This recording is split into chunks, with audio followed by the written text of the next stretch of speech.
Welcome once again to this other video.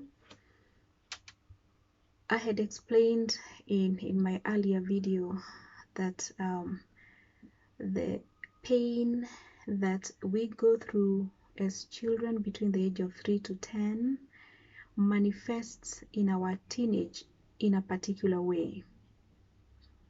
For example, when a child is being harassed and abused by, like, for example, the nanny, as I was mentioning in the other example, and the child cannot tell the parents that they are being abused, they're being beaten, they're being harassed.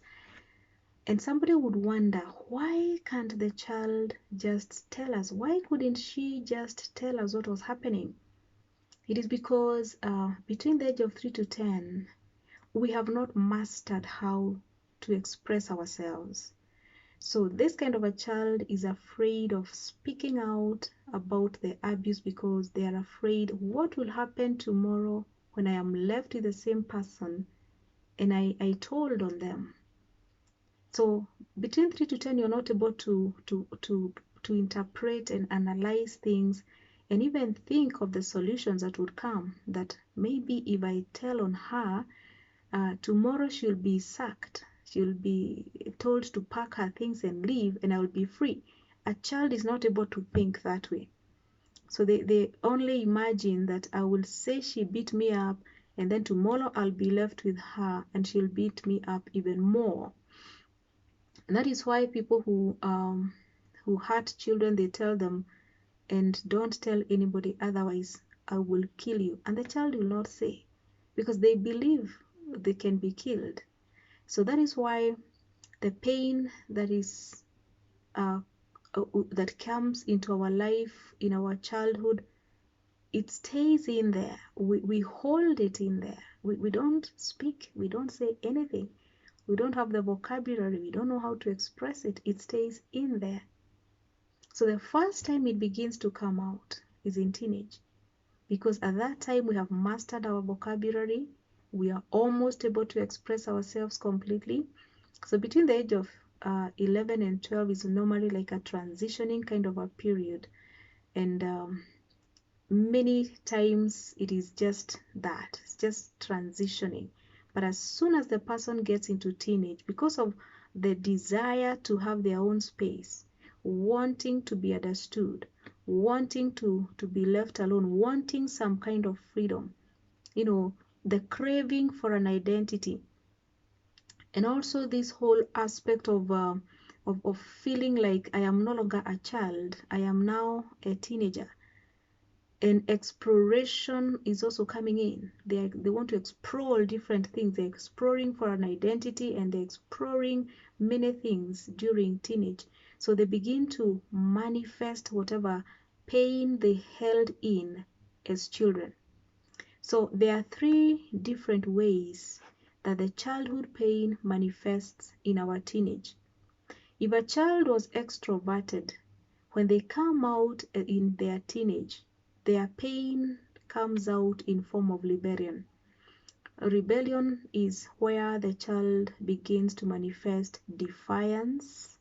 They are angry, they are arrogant, they are loud, you know, the very loud teenagers. And it is because they are extroverted, they are bubbly, they are talkative, they love outdoors, they love meeting with people, they love talking, you know, they live their lives loudly. So their pain manifests in rebellion. So you see a lot of defiance, a lot of anger, arrogance, and so on. If a child was introverted, this is the kind of a child whose personality is that one of not wanting to go out a lot, not wanting to play a lot, not wanting to be in outdoors, just wanting to spend time on their own. They love doing things on their own. So even when they were going through pain, these are the ones who are just quiet. The extroverted one who come out as rebellious, when they're going through pain, they're the ones who would maybe cry a lot and throw tantrums and so on and so forth. But the introverted ones are the quiet ones who will just hold in the pain. You will not even know they've been hurt because they didn't show a lot of it. So when they become teenagers, it comes out in form of performance. They become performers. So this is a kind of a child, a teenager, who is organized, very organized. They look like an adult, and they are only teenagers. They are excellent. Everything they do is just excellent. These are the A students. They are very good in what they do. These are the ones you'd call bookworms. They are not troublesome at all. You'll never catch them doing something wrong in school. Even back home, they are not interested in going for the parties or to go visiting places with the other teenagers. They prefer just staying at home and doing their things at home. They are okay. They will be left there doing the house chores, watching television, or they are doing whatever it is they're doing all by themselves, internet and stuff like that. They prefer just spending time alone, and they are very organized. They are self-motivated. They have a lot of initiative and so on and so forth. So they come out as performers. So long as they are performing, they are able to mask their pain. So they mask their pain with performance. So parents will never know that this child could be struggling with something because they are very good. They are very good. They don't cause any trouble. They are okay. Even in school, the teachers will be like, yeah, this child is okay. They have no problem and they are performing. Even their grades are good. And they love to do things alone. When it comes to sports, they are more comfortable doing sports that they will excel on their own. Group work and, that kind of stuff, they are not very excited about, group things.